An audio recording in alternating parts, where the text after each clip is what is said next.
Welcome to doctor Amit Kumar YouTube channel. Doctor Amit Kumar YouTube channel में आप सबका स्वागत है। आज का जो लेक्चर है वो बेसिकली यूजीसी नेट के लिए और जो सेमेस्टर 1 के जो बच्चे हैं बीकॉम मारवाड़ी कॉलेज उनके लिए है। सेमेस्टर 1 में बिजनेस लॉ जो है मर्केंटाइल लॉ एक पेपर है, साथ साथ में वो भी कवर होगा और यूजीसी नेट वाले जो बच्चे हैं उनके लिए भी ये पेपर है। तो दोनों विद्यार्थी जो है, दोनों प्रिपरेशन जो दोनों एस्पिरेंट्स हैं, इधर आपके सेमेस्टर 1 वाले या फिर आपके यूजीसी नेट वाले, दोनों के लिए वीडियो है। तो आप दोनों देखेंगे, दोनों को बेनिफिट मिलने वाला है। इसके अलावा जो है कंपनी सेक्रेटरी का फाउंडेशन के कोर्स में सीपीटी वाले बच्चे, ठीक है ना, ये बच्चे भी आपको ये वीडियो अगर देखते हैं तो उनको भी ये बेनिफिट होने वाला है। तो देखो बेटा, मैंने पिछला क्लासेस जो है बिजनेस लॉ में, जिसका मैंने नाम इंडियन कॉन्ट्रैक्ट लॉ भी बताया था, तो इंडियन कॉन्ट्रैक्ट जो मर्केंटाइल लॉ बताया था, मर्केंटाइल लॉ बताया था बिजनेस लॉ का दूसरा नाम। मैंने ये भी बताया था कि मर्केंटाइल लॉ के पीछे उसके बिहाइंड क्या रीजन है, क्यों इसका नाम मर्केंटाइल लॉ रखा गया है। तो मैं आज के क्लास में अकॉर्डिंग टू सेक्शन, क्योंकि मैंने पिछला क्लास में मैंने ऑलरेडी आपको डिस्कस कर रखा है कि सेक्शन 1 से लेकर के सेक्शन 75 तक जनरल प्रिंसिपल है कॉन्ट्रैक्ट एक्ट का, और सेक्शन 124 से लेकर के 238 तक जो है वो स्पेशल टाइप ऑफ कॉन्ट्रैक्ट में है।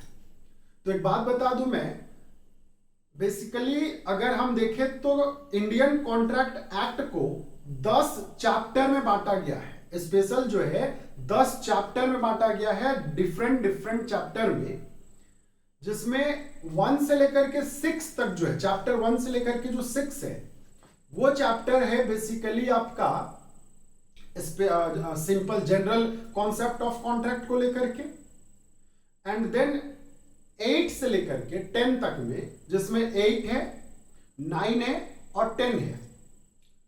ये जो है आपका, ये जो कॉन्ट्रैक्ट एक्ट है, ये आपका special type of contract act है। तो आपके दिमाग में चल रहा होगा तो सर 7 कहां चला गया, क्योंकि 1 से 6 तक अगर जो है आपका सिंपल है और 8 से लेकर के अगर आपका 10 तक में अगर स्पेशल है तो 7 कहां गया बेटा। तो 7 जो है सेल्स ऑफ गुड्स एक्ट, क्योंकि मैंने लास्ट क्लास बता रखा था ऑलरेडी कि जो बीच वाले जो सेक्शन है 76 से लेकर के 123 तक वो सेल्स ऑफ गुड्स एक्ट पे वो शिफ्ट किया गया है।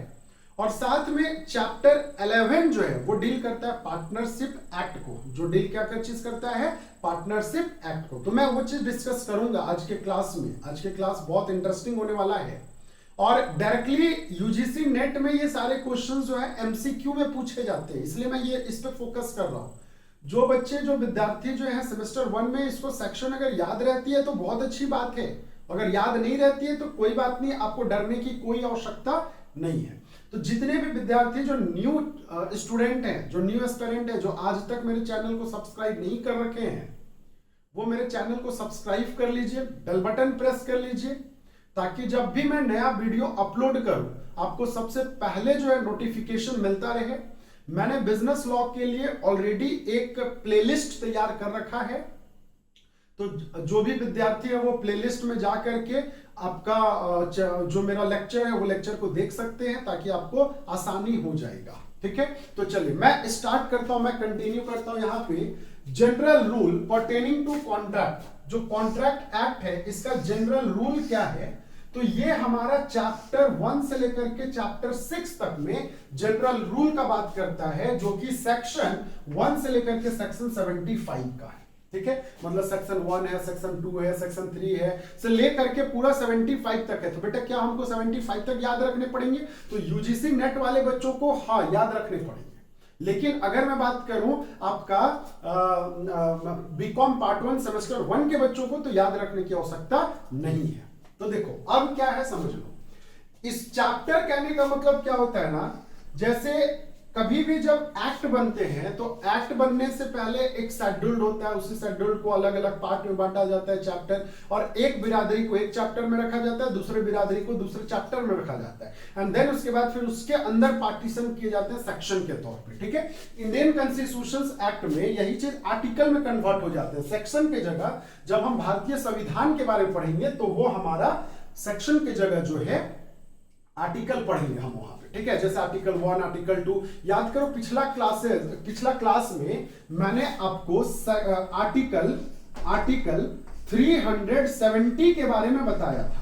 बहुत सारे दो बच्चों ने देखा, मैंने कमेंट करा है कि सर आपने वीडियो में 360 बोला, लिखा 370, तो हम क्या चीज को एज्यूम करेंगे। तो बेटा गलती से वो हो जाता है, कभी कभी बोलते बोलते फ्लो में जो है लोग बोल जाता है, ठीक ना। लेकिन मैंने लिखा था 370 जो है, जो हमारा धारा 370 बोला जाता है। याद करो एक बार बहुत ज्वलंत मुद्दा हो गया था कि धारा 370 हटाओ का नारा लग गया था पूरे भारतवर्ष में, ठीक ना। जो पाकिस्तान ये को आपका जम्मू एंड कश्मीर को स्पेशल प्रायोरिटी दे रखा था, उसको हटा दिया गया, ठीक है। जैसे वो हटाया तो जो हमारा जनरल एक्ट था, जो इंडिया में जो अदर टाइप के जो जनरल एक्ट थे, वो एक्ट ऑटोमेटिकली वहां पे एप्लीकेबल हो गए। जैसे कि पहला आप जानते होंगे कि वहां का जो डेमोक्रेसी होता था वो 6 साल का होता था। 3 साल के लिए जम्मू जो है वो आपका कैपिटल माना जाता था, राजधानी होती थी। 3 साल के लिए श्रीनगर राजधानी होती थी, ठीक ना। वहां का झंडा कुछ अलग था, वहां का राष्ट्रगान कुछ अलग था।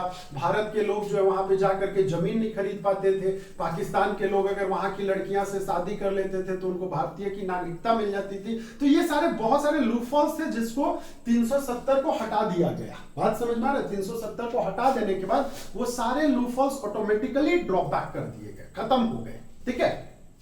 तो अब जो भी एक्ट बनता है वो इंक्लूडिंग इंडिया होता है। जैसे पहले आप जब पढ़ते होंगे तो आप एक्सक्लूडेड इंडिया पढ़ते होंगे, लेकिन जब से 370 हटा तब से वो इंक्लूडिंग इंडिया हो गया, ठीक है। तो चलिए बेटा ऐसा है, ध्यान से समझोगे। यहां पे जनरल प्रिंसिपल को मैंने बोला कि 6 अलग अलग चैप्टर में बांट दिया गया।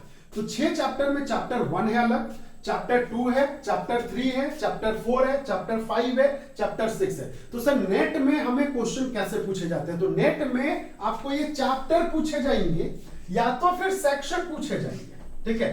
तो जैसे मान लेते हो पूछ दिया जाएगा सेक्शन 65 जो है, क्या वो आपका परफॉर्मेंस ऑफ कॉन्ट्रैक्ट से रिलेटेड है? तो देख लो सेक्शन 65 क्या इसके बीच में है परफॉर्मेंस? तो डायरेक्टली कोई एक सेक्शन नहीं पूछता है कि ये सेक्शन, जैसे बोल देगा कि सेक्शन 70 जो है वो एक साइड लिखा रहेगा और बगल में मैचिंग वाला कॉन्सेप्ट में लिखा रहेगा क्वासी कॉन्ट्रैक्ट। तो बताना सेक्शन 70 जो है किस पे आ रहा है? क्वासी कॉन्ट्रैक्ट में आ रहा है। तो आपको बस ये जो स्लैब बना रखा है, जो मैंने स्लैब बना रखा है, ये याद रखना है, ठीक ना। ये स्लैब याद रखना है। अगर ये स्लैब याद रखोगे तो यकीन मानो आपने नेट क्रैक कर लिया एक बार में, ठीक है। तो ये क्वेश्चन पूछे जाते हैं। तो चैप्टर 1 में अच्छा एक बात बताओ, अब मैंने स्टार्ट किया सेक्शन 3 से लेकर के सेक्शन 9 में, तो अब आपके दिमाग में चल रहा होगा सर सेक्शन 1 से 2 कहां गया? तो याद करिए लास्ट क्लास ही मैंने बताया था सेक्शन 1 एंड 2 जो है ये कोई चैप्टर में नहीं होता है, ये आपका प्रिलिमिनरी सेक्शन होता है। प्रिलिमिनरी सेक्शंस कहने का मतलब इसमें आपके टाइटल्स होते हैं, इंटरप्रिटेशंस होते हैं, या फिर अगर कोई चेंजेस अल्टरेशंस हो गए तो ये सारे चीज आते हैं उसमें। बात समझ में आ रही है? तो ये सारे चीज जो है आपके सेक्शन 1 एंड 2 में होते हैं। तो सेक्शन 1 एंड 2 में अगेन मैं बता दूं that is a preliminary section. वो आपका प्रिलिमिनरी सेक्शन है जिसमें आपका टाइटल होता है, जिसमें आपका कब कहां से कहां तक वो एक्सटेंट है, एप्लीकेबल कहां है। जैसे पहले याद है लिखा रहता था कि Indian contract act is applicable to the extent of all India except Jammu and Kashmir. ये तो एक्सटेंट मतलब कहां तक वो एप्लीकेबल, ये चीज होता है सेक्शन 1 एंड 2 में। इसी में कमेंसमेंट कब से वो स्टार्ट किया गया, जैसे पिछला क्लासेस मैंने आपको बता रखा था कि सितंबर 1872 से स्टार्ट किया गया। और क्या इंटरप्रिटेशन हो रखा है उसमें क्लॉज में, ठीक ना। तो क्लॉज ए में क्या, 2A में क्या है, 2B में क्या है, तो ये सारे चीज जो है हमको सेक्शन 1 एंड 2 में पढ़ने होते हैं, जिसको मैंने यहाँ पे नोट्स में लिख रखा है। प्रिलिमिनरी सेक्शन 1 एंड 2 जिसमें से शॉर्ट टाइटल होते हैं, ठीक ना, आपके एक्सटेंट होते हैं, कमेंसमेंट होते हैं, ठीक ना, कब से कमेंसमेंट हो रखा है, इंटरप्रिटेशंस होते हैं। तो ये सारे चीज होते हैं। मैं इसको मिटा दे रहा हूं फिलहाल यहां से क्योंकि ये कंफ्यूज करेगा बार बार आपको, ठीक है। चलो तो चैप्टर 1 में बेटा चैप्टर 1 में सबसे पहला जो बात है वो है हमारा सेक्शन 3 से लेकर के सेक्शन 9 के बीच में। तो वो क्या है हमारा सेक्शन 3 से लेकर के सेक्शन 9 के बीच में जो है चैप्टर क्या है 1 है। तो जब चैप्टर 1 जो है आपका सेक्शन 3 से 9 तक में है तो क्या क्या है 3-9 में? तो 3-9 में प्रपोजल है, एक्सेप्टेंस है, कम्युनिकेशंस एंड रिवोकेशंस ऑफ प्रपोजल। जब मैं किसी को प्रपोज किया तो अगला ने जरूरी नहीं है ना कि वो मेरे को एक्सेप्ट ही करेगा, अगला ने वो प्रपोज को रिजेक्ट कर दिया। जैसे कभी आप कोई लड़की को देखा, कभी आपने प्रपोज किया, या लड़का को कोई लड़की ने प्रपोज किया, तो जरूरी थोड़ी है कि वो एक्सेप्ट ही होगा, ठीक है, वो तो रिजेक्ट भी हो सकता है ना, बात समझ मारी। तो जब रिजेक्ट हो गया तो रिवोकेशन मतलब रिजेक्शन, ठीक ना। तो what are the reason behind the revocation of proposal, क्या उसका क्या कारण है, मुख्य कारण क्या है, तो ये सारे चैप्टर 1 में पढ़ने हमें। चैप्टर 2 जो है 10 से 30, याद रखना 3 से 9, तो 9 के बाद क्या हो गया 10, 10 से 30, तो चैप्टर 2 में 10 से 30 है void contract and void agreement. क्या होता है मैं डिस्कस करूंगा। Free consent and capacities of parties, ये हो गया आपका एक्सेट्रा। इस टाइप के और भी बहुत सारी चीज जो है सेक्शन 10 से सेक्शन 30 के बीच में है। सेक्शन 31 से सेक्शन 36 5 सेक्शन है जो कंटिंजेंट्स कॉन्ट्रैक्ट है। कंटिंजेंट्स कॉन्ट्रैक्ट में थोड़ा सा बता दूं, इनकम्प्लीट कॉन्ट्रैक्ट, वैसे कॉन्ट्रैक्ट जो आपके सर्टेन नहीं होते हैं, जो कंटिंजेंट्स होते हैं, which may और may not happen, जो हो भी सकता है या नहीं भी हो सकता है। जैसे एग्जांपल के तौर पे मैं बता दूं, कंटिंजेंट्स कॉन्ट्रैक्ट में मान लेते हो, सपोज मैं एक सहजता के लिए बता रहा हूं, ध्यान से ऐसे सुन लो क्योंकि बोर्ड में मिटा नहीं सकता हूं। आप लोग 3 लोग थे जान पहचान के, ए बी सी, या फिर ए बी सी की जगह मैं राम ले लेता हूं, श्याम ले लेता हूं, मोहन ले लेता हूं। सुनना थोड़ा अच्छे से, वर्डिंग को सुनना। राम और मोहन में बहुत अच्छा दोस्ती था, और राम और सोहन में बहुत अच्छा दोस्ती था। सोहन का कपड़ा दुकान था, मोहन को कपड़े की जरूरत पड़ी, तो मोहन ने राम को बोला कि देख भाई मेरे को कपड़े का जरूरत है, अपना मित्र से बोल करके मेरे को दिला देना, मेरे पास पैसे नहीं है, लॉकडाउन में सारे पैसे खत्म हो गए। अब राम ने क्या किया, सोहन के पास गया और बोला क्या कि देख मोहन को जरूरत है कपड़े का, मोहन मेरा दोस्त है, ठीक ना, उसको 2000 का एक कपड़ा दे दो, जींस और टी शर्ट दे दो, ठीक है। तो ये ने बोला क्या, दुकानदार ने क्या बोला, अगर मोहन पैसा नहीं दिया तो इसका रिस्पॉन्सिबिलिटी कौन लेगा। तो राम ने बोला ठीक है, इसका रिस्पॉन्सिबिलिटी मैं ले लूंगा। तो बताना बेटा, राम का कॉन्ट्रैक्ट जो है सोहन के साथ कब वैलिड माना जाएगा, जब मोहन फेल कर जाएगा पेमेंट करने के लिए। अगर मोहन फेल नहीं किया पेमेंट करने के लिए, तो क्या राम के साथ उसका कोई कॉन्ट्रैक्ट हुआ, नहीं हुआ, मतलब किसी का गारंटी आप लेते हो, ठीक ना। तो वो कॉन्ट्रैक्ट जो है कंटिंजेंट्स को, वो में सर्टेन हो सकते हैं, में नॉट सर्टेन हो सकते हैं। आपने लायबिलिटीज भी पढ़ा होगा, ठीक ना। तो ये मैं बताऊंगा यहाँ पे, बहुत इंटरेस्टिंग एग्जांपल मैं दूंगा यहाँ पे, रामलाल का, श्यामलाल का, जगनलाल का, मगनलाल का, ऐसा एग्जांपल दूंगा मैं। परफॉर्मेंस ऑफ कॉन्ट्रैक्ट जो है, देखो यहाँ पे एक चीज हमेशा याद रखना, कुछ डेटा में बता रहा हूं, जैसे 37 से लेकर के 67, 7 कॉमन है, 10 से लेकर के 20, ठीक ना। ये आपका क्या है, 3 से 9 दोनों ऑड नंबर है, ठीक ना। 31 से 36 3 कॉमन है, इज इट क्लियर। यहाँ पे 68 से लेकर के 72, तो बेटा 68 से लेकर के 72 तक तो कोई कॉमन नहीं है, बस ये 4 है, यहाँ पे 3 है, ठीक है, 2 है, तो यही कॉन्सेप्ट है कॉमन। देखो यहाँ पे मैं बता दूं 68 से लेकर के 72 में क्वासी कॉन्ट्रैक्ट है। क्वासी कॉन्ट्रैक्ट मतलब इनकम्प्लीट कॉन्ट्रैक्ट, वैसे कॉन्ट्रैक्ट जो कंप्लीट नहीं है, जो क्या है इनकम्प्लीट कॉन्ट्रैक्ट है, वो आपके क्वासी कॉन्ट्रैक्ट में आ जाते हैं। चैप्टर 4 में जो है, चैप्टर 6 में जो है 73 से लेकर के 75 तक का सेक्शन है, और ये है breach of contract and remedies. तो ये तो आपको याद रखने पड़ेंगे, इसके लिए आपके पास कोई दूसरा विकल्प नहीं है, ठीक ना, कोई दूसरा ऑप्शन नहीं है। आपको ये याद रखने पड़ेंगे कि चैप्टर 1 में क्या था, चैप्टर 2 में क्या था, चैप्टर 3 में क्या है। तो मैं अगेन आपके साथ मैं रिपीट कर देता हूं, ध्यान से सुनेंगे मेरे साथ साथ 1 बाय 1 करके, ठीक ना, आपको सारा चीज क्लियर हो जाएगा। तो सबसे पहला चैप्टर 1 में मेरे साथ साथ आप लोग अब पीछे पीछे रटोगे। सेक्शन 1 में 3 से लेकर के 9 तक चैप्टर 1 था।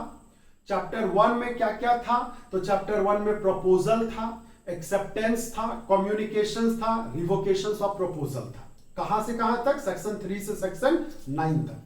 दूसरा सेक्शन 10 से लेकर के 30, 10 से 30 था ना चैप्टर 2 में, तो 10 से 30 में voidable contract and void agreement था, फ्री कंसेंट था, कैपेसिटीज ऑफ पार्टीज, कहने का मतलब कौन से पार्टीज को हम अपने कॉन्ट्रैक्ट में इंटर कर सकते हैं, किसको इंटर नहीं कर सकते। देन उसके बाद 31 से लेकर के 36, याद है 36, तो 36 जो था बेटा, ठीक ना, ये क्या था, कंटिंजेंट्स कॉन्ट्रैक्ट का था, चैप्टर 3, तो चैप्टर 3 फॉर कंटिंजेंट्स कॉन्ट्रैक्ट। 36 जैसे खत्म होता है 37 ये स्टार्ट हो जाता है, 37 से कहां तक, 67 तक। तो 37 से 67 तक क्या था, तो परफॉर्मेंस ऑफ कॉन्ट्रैक्ट था। देन 67 जैसे स्टार्ट हो खत्म होता है 68 से कहां तक 72 तक, और 72 क्या है, क्वासी कॉन्ट्रैक्ट है। कौन सा कॉन्ट्रैक्ट है, क्वासी कॉन्ट्रैक्ट। और 73 से लेकर के 75 जो है ये ब्रीच ऑफ कॉन्ट्रैक्ट, मतलब कॉन्ट्रैक्ट तोड़ना, कॉन्ट्रैक्ट को खत्म करना, या फिर रेमेडीज, क्या उसके कारण है, क्या उसके कारक है, remedies of contract. Is it clear? तो हमें लगता है बिना देखे आपको याद हो गया होगा। पहला बंटवारा 3 से 9 का, दूसरा बंटवारा 10 से 30 का, तीसरा बंटवारा 31 से 36 का, नेक्स्ट बंटवारा आपका 37 से 67, नेक्स्ट आपका 68 से 72, नेक्स्ट आपका लास्ट है आपका 73 से 75। खत्म हो गया, याद हो गया सबको। चलिए, तो अब मैं इसको मिटा रहा हूं, अब मैं सेक्शन बातें करता हूं यहां पे, सेक्शन 124 से लेकर के। Is it clear? चलिए, तो अब मैं जो बातें करने जा रहा हूं वो स्पेशल टाइप ऑफ कॉन्ट्रैक्ट्स है, जो कि चैप्टर 7 से लेकर के चैप्टर 10 तक के बीच में है। सेक्शन आपका 124 से 238 तक। तो बेटा सबसे पहले चैप्टर 8 हो गया, चैप्टर 9 हो गया, चैप्टर 10 हो गया। आपके दिमाग में चल रहा होगा सर 6 तक तो आपने पढ़ाया था, डायरेक्ट अब 8 में कैसे आ गया, 7 कहां गया? तो मैंने आपको पहले भी बता रखा था कि चैप्टर 7 जो है वो सेल्स ऑफ गुड्स एक्ट, जो आप 1930 पढ़े हैं, या जो आप नहीं पढ़े हो तो मैं पढ़ाऊंगा, तो 1930 जो है वहां पे चला गया, जो कि नोट्स में यहां पे लिख रखा है। चैप्टर 7 जो है, जो सेक्शन 76 से लेकर के सेक्शन 123 के बीच में है, जो कि क्या है आपका सेल्स ऑफ गुड्स एक्ट है। तो सेल्स ऑफ गुड्स एक्ट 1930 जो है वहां पे शिफ्ट हो गया। देन चैप्टर 8 में आपका सेक्शन 124 से 147, क्योंकि 123 तक यहां पे है, तो 124 से लेकर के 147 के बीच में contract of identity and guarantee है। देन चैप्टर 9 जो है वो सेक्शन 141 से लेकर के 181 तक है, principle of contract and bailment है। देन चैप्टर 10 जो है वो सेक्शन 182 से लेकर के 238 के बीच में है, कॉन्ट्रैक्ट ऑफ एजेंसी। देखो एक बात मैं बता दूं, हर एक कोई भी जब सेक्शन बनते, कोई भी जब आर्टिकल बनते हैं, कोई भी जब एक्ट बनते हैं, तो वो एक्ट ना समय समय पे अमेंडमेंट होते रहता है, समय समय में चेंज होते रहता है। ये हमारा इंडियन कॉन्स्टिट्यूशन एक्ट में साफ साफ मेंशन है।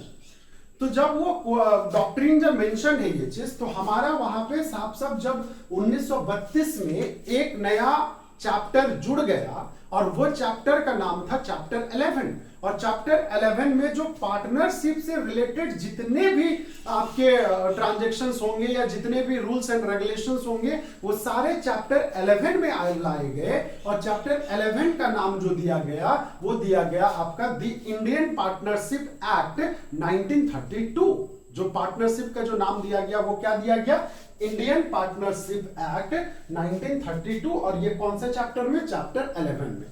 किस एक्ट में, तो इंडियन कॉन्ट्रैक्ट एक्ट में। तो partnership, sales of goods act, ये दोनों जो है इंडियन कॉन्ट्रैक्ट एक्ट का ही पार्ट है। तो क्वेश्चन में सब पूछा जाता है कि इंडियन कॉन्ट्रैक्ट एक्ट का चैप्टर 7 जो है क्या चीज को डील करता है, तो सेल्स ऑफ गुड्स एक्ट को।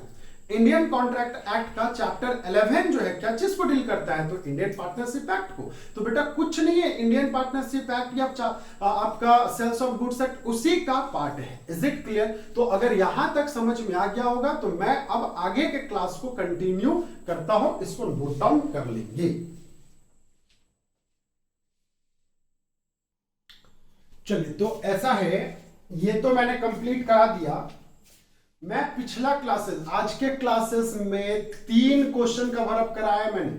3 के 3 क्वेश्चन पूछे जा सकते हैं। पहला तो कॉन्ट्रैक्ट एक्ट का पूरा चैप्टर, दूसरा सेल्स ऑफ गुड्स एक्ट का चैप्टर कौन सा, तो चैप्टर 7, और तीसरा जो है चैप्टर 11 पार्टनरशिप एक्ट का। ठीक है, तो ये तीनों क्वेश्चन जो है आपके एग्जाम में पूछे जाते हैं, इंक्लूडिंग सेक्शन के साथ। ठीक है, तो सेक्शन जो है कोई भी एक सेक्शन दे देगा, तो कैटेगरी अगर आपको याद रहेगा तो यकीन मानो आपको सारा का सारा कॉन्सेप्ट क्लियर हो जाएगा। मैंने पिछला क्लास जो है वो आपको elements of a valid contract, मैंने वैलिड कॉन्ट्रैक्ट का क्या एलिमेंट्स होता है, मैंने इसके बारे में जिक्र करा था आपके साथ में, elements of a valid contract. तो बेटा elements of a valid contract में सबसे पहला जो मैंने कुछ बातें बताया था, मैं ऐसे ओरली बता दूं आपको, ठीक ना। तो सबसे पहला क्या था, ऑफर एंड एक्सेप्टेंस था। कि बंदे का अगर मैंने ऑफर किया तो अगला ने एक्सेप्ट कर लिया। एंड एक बात बता दूं, ऑफर एंड एक्सेप्टेंस, थोड़ा सा मैं बता दूं एक चीज, पहला केस था ऑफर एंड एक्सेप्टेंस, तो ध्यान से सुनना, मैं मैथमेटिकल टर्म यूज करता हूं, ठीक ना। लॉ में क्या होता है ना, कभी कभी कुछ कुछ चीज मैथमेटिकल से समझ में आ जाते हैं। तो अगर किसी ने ऑफर किया, ऑफर मतलब क्या, प्रपोजल, ऑफर कहने का मतलब क्या होता है, प्रपोजल।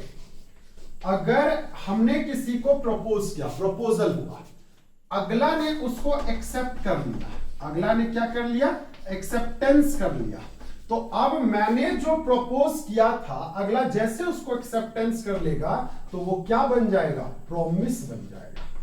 क्या बन जाएगा बेटा, प्रॉमिस बन जाएगा। बात समझ में आया। तो प्रॉमिस जो है, acceptance, offer plus acceptance is equal to क्या, तो offer plus acceptance is equal to promise. तो अगर हमने ऑफर किया प्लस एक्सेप्टेंस किया है तो वही मेरा क्या कहलाएगा, वो मेरा प्रॉमिस कहलाएगा। Is it clear. तो अगर यहां तक आपको समझ में आ गया होगा तो मैं आपको इसके तुरंत बाद आगे डिस्कस करने वाला हूं। नेक्स्ट था एलिमेंट्स आपका, नेक्स्ट एलिमेंट्स था आपका intentions to create a legal relations. हमारा जो इंटेंशंस होना चाहिए वो क्या होना चाहिए, तो एक लीगल रिलेशंस को क्रिएट करने का एक इंटेंशन होना चाहिए। दूसरा क्या था, लॉफुल कंसीडरेशन, ठीक है, लॉफुल कंसीडरेशन। तो कंसीडरेशन क्या, प्रॉमिस अगर हमने बात किया उसके बाद फिर कंसीडरेशंस आने चाहिए और वो कंसीडरेशन लॉफुल होना चाहिए, मतलब जो बंदा जो चीज का पेमेंट कर रहा है उसका वो स्वामित्व होना चाहिए, उसका वो मालिक होना चाहिए, ठीक है। देन इसके बाद नेक्स्ट एलिमेंट्स था आपका क्या, capacities of parties. Capacities of parties में था कि अगर कोई पर्सन साउंड माइंड है, अनसाउंड माइंड है, लुनेटिक्स है, ड्रम्ड है, ठीक ना, एलिन एनिमी है, माइनर है, तो उसके साथ हम कॉन्ट्रैक्ट नहीं कर सकते, कॉन्ट्रैक्ट नहीं कर सकते, ठीक है। देन इसके बाद था आपका फ्री कंसेंट। बंदूक के नोक पे आप किसी के साथ अगर कोई कॉन्ट्रैक्ट किए हैं तो क्या वो, इज इट पॉसिबल, क्या वो कॉन्ट्रैक्ट जो है वो वैलिड माना जाएगा, नहीं, वो वैलिड नहीं माना जाएगा। नेक्स्ट था लॉफुल ऑब्जेक्ट। जो कॉन्ट्रैक्ट हम क्रिएट कर रहे हैं उसका जो ऑब्जेक्ट होना चाहिए वो कानूनन होना चाहिए, वो लॉफुल होना चाहिए। नेक्स्ट आपका राइटिंग में होना चाहिए और साथ साथ में उसका, उस कॉन्ट्रैक्ट का रजिस्ट्रेशन होने चाहिए, ठीक है। नेक्स्ट है आपका सर्टेनिटी होनी चाहिए, मतलब अगर हमने कोई कॉन्ट्रैक्ट किया है तो वो कॉन्ट्रैक्ट जो है एक सर्टेन होने चाहिए, मतलब एक निश्चित समय के लिए होना चाहिए। अच्छा, performance to possibilities of contract, ये नेक्स्ट एलिमेंट था। जो चीज हमने कॉन्ट्रैक्ट किया वो कॉन्ट्रैक्ट जो है मैं फुलफिल कर पाऊं, ठीक है, ये आपका परफॉर्मेंस होना चाहिए। Is it clear. Performance of contract मतलब जैसे अगर मैंने किसी को बोला कि अरे तुम मेरे को 10 लाख रुपया दो, तेरा मैं झूलता हुआ घर बना दूंगा, इज इट पॉसिबल कि आप झूलता हुआ घर जो है वो बना पाओगे, तो आंसर इज नो, ठीक है, आप नहीं बना पाएंगे। Is it clear. लास्ट था कि वैसा कॉन्ट्रैक्ट जो एक्सप्रेसली वॉइड है वो कॉन्ट्रैक्ट नहीं होना चाहिए। एक बच्चे ने कमेंट किया फेसबुक में, सॉरी यूट्यूब में, कि सर अगर ये 9 के 10 एलिमेंट्स अगर कोई कॉन्ट्रैक्ट में नहीं होते हैं तो क्या वो कॉन्ट्रैक्ट नहीं माना जाएगा। तो बेटा आंसर इज नो, ये सारे एलिमेंट्स आपके कॉन्ट्रैक्ट में होने चाहिए।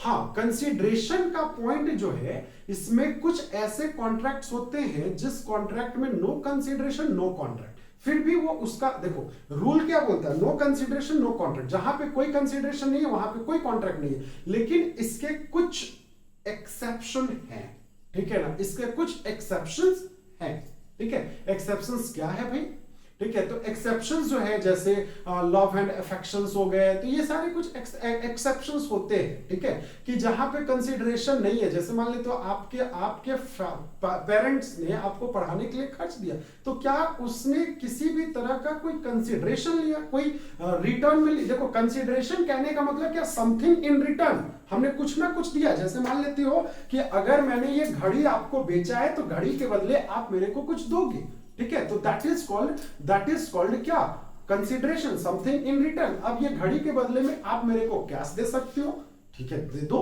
या फिर आप मेरे को अदर देन कैश, जैसे घड़ी के बदले में आपने मेरे को मोबाइल दे दिया, आपने मेरे को स्पेक्स दे दिया, और भी बहुत सारे चीज होते हैं देने के लिए, तो वो दे दिए, तो वो आपका अलग थिंग है, ठीक है। मैं आज के क्लास में मैं बेसिकली काइंड्स ऑफ कॉन्ट्रैक्ट की बातें करूंगा। टाइप्स ऑफ कॉन्ट्रैक्ट बोलो या काइंड्स ऑफ कॉन्ट्रैक्ट बोलो, एक ही चीज है। नेक्स्ट टॉपिक है काइंड्स ऑफ कॉन्ट्रैक्ट। और बेटा मजेदार बात ये है, काइंड्स ऑफ कॉन्ट्रैक्ट का ही दूसरा नाम जो है ये टाइप्स ऑफ कॉन्ट्रैक्ट बोला जाता है। क्या बोला जाता है इसको? Types of contract. तो डिफरेंट के टाइप्स होते हैं कॉन्ट्रैक्ट के। तो कॉन्ट्रैक्ट में अगर सबसे पहले अगर हम बात करें, ठीक ना, तो काइंड्स ऑफ, अगर हम इनफोर्सिबिलिटी की बात करें, on the basis of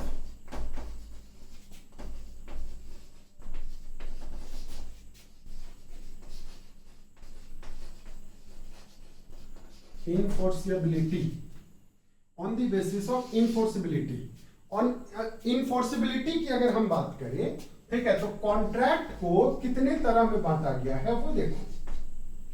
enforce करना कहने का मतलब क्या है पता है? कि वो कॉन्ट्रैक्ट जो है वो रियल में, एक्चुअल में वो कॉन्ट्रैक्ट है या फिर वो कॉन्ट्रैक्ट नहीं है। तो ये जो है ये आपका तीन तरह के कॉन्ट्रैक्ट को ये तीन तरह पार्ट में ये बांटा गया है। पहला, दूसरा, तीसरा। पहला बेटा वॉइड कॉन्ट्रैक्ट, वैलिड कॉन्ट्रैक्ट ले लो। पहला क्या चीज? Valid contract. दूसरा है आपका वॉइडेबल कॉन्ट्रैक्ट,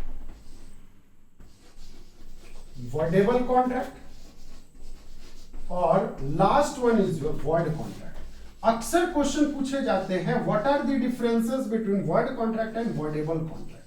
आज के क्लास में आपको ये चीज क्लियर हो जाएगा कि वॉइड कॉन्ट्रैक्ट क्या होता है और वॉइडेबल कॉन्ट्रैक्ट क्या होता है। चलिए इसको लिखेंगे, ठीक है, इसको लिखेंगे। चलिए तो ऐसा है, ध्यान से सुनना। वैलिड कॉन्ट्रैक्ट तो बहुत ज्यादा झमेला वाला चीज है नहीं। क्यों नहीं है वैलिड कॉन्ट्रैक्ट? देखो वैलिड कॉन्ट्रैक्ट क्या होता है ना बच्चा, जिसमें वैसे कॉन्ट्रैक्ट जिसमें एग्रीमेंट भी है, ध्यान से समझना, एग्रीमेंट भी है, प्लस ये इनफोर्सिबल बाय लॉ है। इनफोर्सिबल बाय क्या है? तो लॉ है। कहने का मतलब सर इसमें जितने भी दसों के दसों जो एलिमेंट्स मैंने बता रखे हैं वो सारे के सारे जो एलिमेंट्स हैं वो सारे के सारे एलिमेंट्स आपको यहाँ पे पाए जाते हैं। तो वैसे एग्रीमेंट, वैसे कॉन्ट्रैक्ट को कौन सा कॉन्ट्रैक्ट बोलेंगे? तो वैसे कॉन्ट्रैक्ट को हम लोग वैलिड कॉन्ट्रैक्ट बोलेंगे। Is it clear? देखो voidable contract and void contract, मैं कुछ एग्जांपल देता हूं पहले। डेफिनेशंस तो बेटा कोई भी किताब से पढ़ोगे आपको डेफिनेशन मिल जाएगा।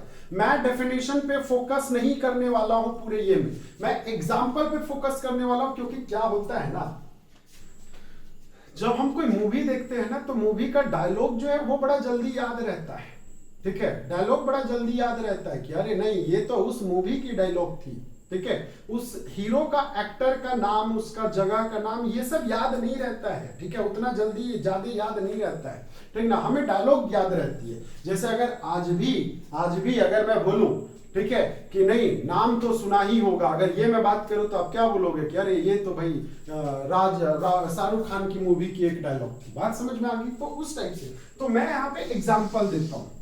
देखो कुछ बातें मैं बता रहा हूं। वॉइडेबल कॉन्ट्रैक्ट कहने का मतलब वैसा कॉन्ट्रैक्ट जो कॉन्ट्रैक्ट बाद में सुधारे जा सकते हैं। मतलब यहां पे एक पर्सन के बिहाफ में वो आपका इनफोर्सिबल बाय लॉ होगा, लेकिन दूसरे पर्सन के बिहाफ में इनफोर्सिबल बाय लॉ नहीं होगा। वॉइड कॉन्ट्रैक्ट कहने का मतलब क्या होता है? वॉइड कॉन्ट्रैक्ट कहने का मतलब क्या होता है कि ये कॉन्ट्रैक्ट एक बार अगर हो गया तो ये तो गलत सुधारे ही नहीं जा सकते। ये आपका वॉइड एब इनिशियो बोला जाता है। इसको क्या बोला जाता है पता है? वॉइड एब इनिशियो। एब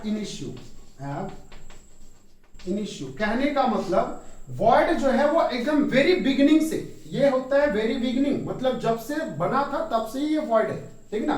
तो इसका कहने का मतलब क्या होता है समझ लो। मैं एक एग्जांपल देता हूं, ध्यान से समझेंगे। दो बंदा है, एक बंदे का नाम मोहन, मैं इसको मिटा दूं, ठीक है, इसको मैं मिटा देता हूं। देखो चलो मैं मिटा देता हूं इसको,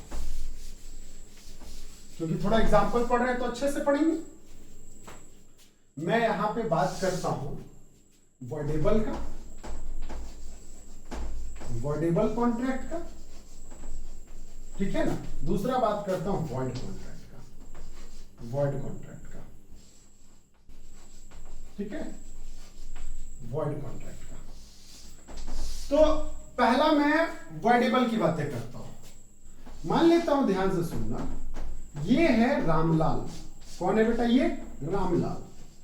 देखो मैं जानबूझ करके ऐसा ऐसा नाम लेता हूं ताकि आपको याद रहे चीज। ये कौन? मोहनलाल। ये कौन है बताना? मोहनलाल है, ठीक है। अब देखो, रामलाल ने मोहनलाल को क्या बोला था? Agree to sell 100 kg of wheat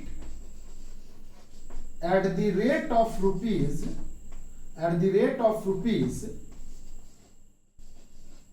2000, at the rate of rupees 2000 within a week। ये एग्री किया था, समझोगे बात? रामलाल ने एग्री किया था मोहनलाल को। रामलाल ने किसको एग्री किया था? मोहनलाल को, कि भैया मैं जो है 100 kg वीट जो है मैं तेरे को 1 सप्ते के अंदर 2000 रुपया में दे दूंगा, ठीक। अब ये एग्री किया था, पहला केस। दूसरा केस ये हो गया, बट रामलाल जो है वो फेल टू परफॉर्म। लेकिन रामलाल जो है वो परफॉर्म करने में फेल कर गया। क्या ये कर पाया? नहीं। तो that are the example of voidable contract. ये कौन सा एग्जांपल है बताना बेटा? ये है आपका वॉइडेबल कॉन्ट्रैक्ट का एग्जांपल। समझ में आ गई बात है? ये कौन सा एग्जांपल है? वॉइडेबल कॉन्ट्रैक्ट का एग्जांपल है। लेकिन वॉइड कॉन्ट्रैक्ट में इसी में बताता हूं, सुन लो। अब देखो, नाम में थोड़ा सा चेंज कर दे रहा हूं, ठीक है। मैं ले लेता हूं सुंदरलाल। नाम क्या है? सुंदरलाल है। और दूसरा पार्टी है मदनलाल। दूसरा पार्टी कौन है बताना? मदनलाल। एक सुंदरलाल, सब लाल घर के ही है, ठीक ना। तो कोई बात नहीं, एक मदनलाल है और एक सुंदरलाल है। मदनलाल ने सेम एग्रीमेंट किया था, सेम। लेकिन मैं थोड़ा सा इसमें चेंज कर देता हूं। एग्री, कौन? Madanlal agree to sell 100 kg of wheat, 100 kg of wheat at the rate of rupees 2000 within 15 days। कितने दिन के अंदर? 15 दिन के अंदर, ठीक है। लेकिन यहां पे क्या हुआ? यहां पे क्या हो गया? बट गवर्नमेंट intervened, government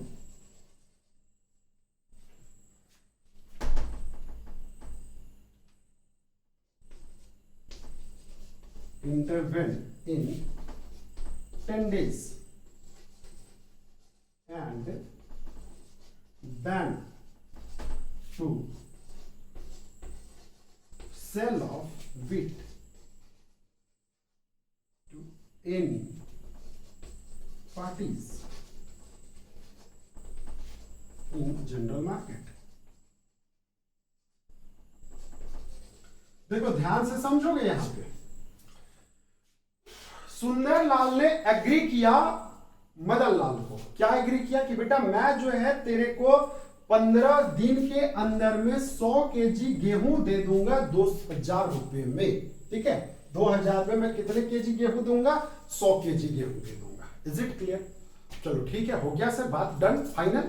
लेकिन जैसे 10वां दिन गया, 15 दिन के अंदर की बात हुई थी, अभी तक इसने डिलीवर नहीं किया है। 10 दिन में ही गवर्नमेंट जो है वो आ गया और गवर्नमेंट ने क्या बोला कि अब किसी भी तरह का गेहूं पे खरीद बिक्री जो है वो मार्केट में रोक लगाया जाता है। मतलब अब जो खरीद बिक्री करेगा वो गवर्नमेंट करेगा या कोई अदर केस में करेगा, लेकिन आम आदमी जो है गेहूं का खरीदारी जो है वो ओपन मार्केट से नहीं कर सकता। मतलब बेचने वाले को बैन कर दिया। तो बैन कर दिया मतलब ये क्या सुंदरलाल का डिफॉल्ट था बेटा? नहीं, ये सुंदरलाल का नहीं था। क्या मदनलाल का डिफॉल्ट था? नहीं। लेकिन क्या अब ये कॉन्ट्रैक्ट परफॉर्म हो पाएगा? देखो कॉन्ट्रैक्ट यहां पे भी परफॉर्म नहीं हो रहा था, यहां पे भी नहीं परफॉर्म हो रहा था, लेकिन यहां तो सीधा सीधा बैन ही कर दिया ना। अब तो ये ऑप्शन ही नहीं है, खुला ही नहीं है। देखो यहाँ पे बैन नहीं है, ये बाद में सुधारे जा सकते हैं। क्यों सुधारे जा सकते हैं? अगर रामलाल के पास बीट अवेलेबल है तो फिर ये सुधारे जा सकते हैं, बट इस केस में क्या ये सुधारे जा सकते हैं? नहीं सुधारे जा सकते। तो that are the example of void contract. यही एग्जांपल, कौन सा एग्जांपल कहलाता है बच्चा? तो ये कहलाता है आपका वॉइड कॉन्ट्रैक्ट कहलाता है। अब आपको समझ में आ गया होगा कि सर वॉइड कॉन्ट्रैक्ट हम लोग किसको बोलेंगे। Is it clear? यहां तक किसी को कोई किसी भी तरह का कोई डाउट है तो आंसर इज नो। चलिए इसको नोट डाउन करेंगे, मैं इसके आगे बता रहा हूं, एक और एग्जांपल मैं दे रहा हूं इसी में, ठीक है। चलिए तो अब ऐसा है, वॉइड कॉन्ट्रैक्ट जो है और वॉइडेबल कॉन्ट्रैक्ट का मैं एक और एग्जांपल से आपको समझा देता हूं ताकि आपको और अच्छे से क्लियर हो जाए। देखो बेटा क्या है ना, मैं पहले वॉइड कॉन्ट्रैक्ट के बारे में समझाता हूं, वॉइडेबल फिर बाद में मैं समझाता हूं, ठीक है। हाँ, एक बंदा था, नाम था इसका छेदीलाल। नाम क्या था इसका? छेदीलाल। मैं जानबूझ के ऐसा अटपटांग नाम लेता हूं ताकि आपको याद रहे। दूसरा नाम था मोदीलाल। ठीक है। छेदीलाल और मोदीलाल के बीच में एक कॉन्ट्रैक्ट हुआ। कॉन्ट्रैक्ट क्या हुआ? छेदीलाल ने मोदीलाल को बोला कि तुम अगर, एक और बंदे का नाम ले लेता हूं, देखो यहां पे छेदीलाल जो है टोल्ड टू मोदीलाल, किसको बोला? मोदीलाल को बोला, if you marry to with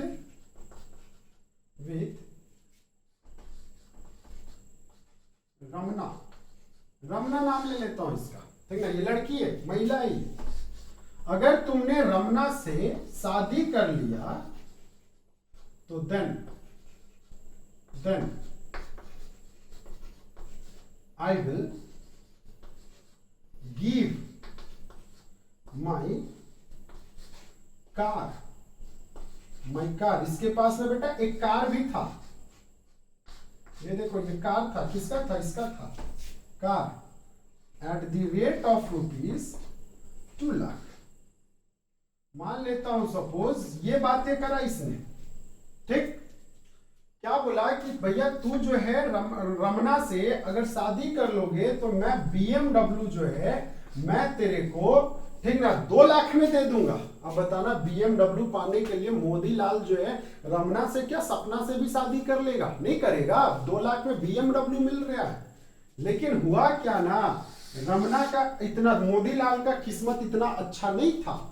ये काम करने से पहले जो है ये एक्सपायर कर जाती है, ये डाइस कर जाती है, मर जाती है। तो बताना क्या ये कॉन्ट्रैक्ट पूरा हुआ? नहीं हुआ ये कॉन्ट्रैक्ट पूरा।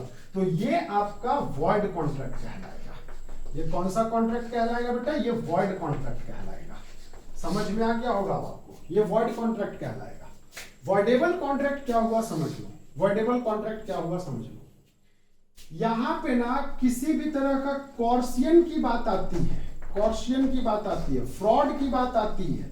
तो ये सारे के सारे आपके what do my coercion, what do my fraud, मैं बताऊंगा 1 बाय 1 करके। जैसे मैं मान लेता हूं इसी में छेदीलाल ने इसको मोदीलाल को गन पॉइंट पे रख करके बोला क्या कि तुम अगर रमना से शादी नहीं करोगे तो मैं तेरे को शूट कर दूंगा, ठीक है, मैं तेरे को गोली मार दूंगा। तो बताना डर के मार, देखो यहां पे लालच था इसका, लेकिन यहां पे अब जो मैं एग्जांपल दे रहा हूं उसमें क्या है? डर है। मन के अंदर क्या है? डर है, ठीक ना, मरने का डर। तो छेदीलाल ने क्या बोला मोदीलाल को कि तुम नहीं अगर शादी करते हो रमना से मैं तेरे को छेद कर दूंगा। नहीं, एक डायलॉग था ना सलमान खान की मूवी, तो वहां पे क्या हुआ, अब मोदीलाल जो डर के मारे रमना से क्या किसी से भी शादी कर लेगा, अगेन ये सपना से भी शादी कर सकता है, लेकिन ये जो कॉन्ट्रैक्ट हुआ, ये कौन सा कॉन्ट्रैक्ट होगा? वॉइडेबल कॉन्ट्रैक्ट होगा। कौन सा कॉन्ट्रैक्ट होगा? वॉइडेबल कॉन्ट्रैक्ट होगा। तो हमें लगता है कि अब आपको वॉइड कॉन्ट्रैक्ट और वॉइडेबल कॉन्ट्रैक्ट में फ्यूचर में किसी भी तरह का कोई दिक्कत जो है, कोई परेशानी जो है वो नहीं आएगा। अच्छा, इसी में सर एक टाइप के और भी कॉन्ट्रैक्ट होते हैं इनफोर्सिबिलिटी में, that is code number enforceable contract. Enforceable contract, तो वैसे कॉन्ट्रैक्ट जो इनफोर्सिबल बाय लॉ है तो इसको हम लोग, और बाकी नहीं है तो वो इनफोर्सिबल कहलाता है। नेक्स्ट है आपका इलीगल कॉन्ट्रैक्ट। देखो, इलीगल कॉन्ट्रैक्ट या अनलॉफुल कॉन्ट्रैक्ट। नेक्स्ट है आपका कौन सा? इलीगल, इलीगल या फिर और अनलॉफुल, अनलॉफुल कॉन्ट्रैक्ट। तो इलीगल कॉन्ट्रैक्ट बोलो या अनलॉफुल कॉन्ट्रैक्ट बोलो, बात समझ में आ रही है? तो ये दोनों जो है वो इनफोर्सिबल बाय इनफोर्सिबिलिटी में, तो इनफोर्सिबिलिटी में टोटल 5 तरह के contract, valid contract, void contract, voidable contract, enforceable contract and आपका लास्ट जो है इलीगल कॉन्ट्रैक्ट या अनलॉफुल कॉन्ट्रैक्ट। तो इलीगल और अनलॉफुल में बहुत ज्यादा अंतर नहीं। इलीगल मतलब ऐसे कॉन्ट्रैक्ट जो लॉ, जो जिसको लॉ ने ऑर्डर नहीं कर रखा है। जैसे अगर आपको एलियन एनिमी से अगर आपको कॉन्ट्रैक्ट करना मना है, लेकिन आप एलियन एनिमी से ही कॉन्ट्रैक्ट कर रहे हो तो इलीगल कॉन्ट्रैक्ट।